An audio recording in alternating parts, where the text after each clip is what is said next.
మిగతా వార్తలు చూస్తే నిజాలకు పాతరేసి నిసిగ్గుగా నిందలు వేస్తున్నాయి ఎల్లో మీడియా కూటమి ప్రభుత్వం.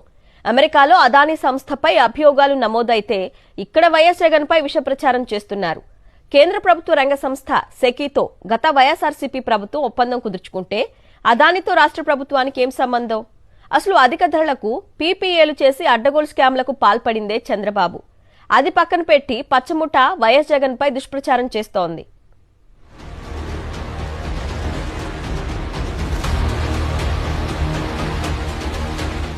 రాష్ట్ర చరిత్రలోనే ఇంత కారు చౌకగా సౌర విద్యుత్ కొనుగోలు ఒప్పందం, అది కూడా అత్యధికంగా 7,000 మెగావాట్ల కొనుగోలు కోసం ఒప్పందం గతంలో ఎప్పుడూ ఏ ప్రభుత్వంలో ఏ సీఎం హయాంలోనూ జరగలేదు.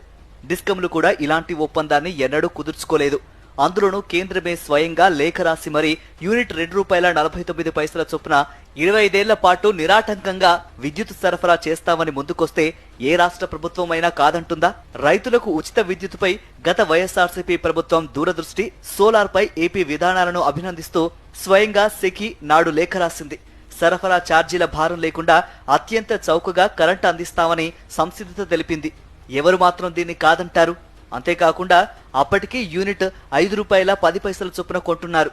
సెకీ విద్యుత్ తీసుకోకపోతే ఏటా 3,750 కోట్ల భారం పడుతుంది.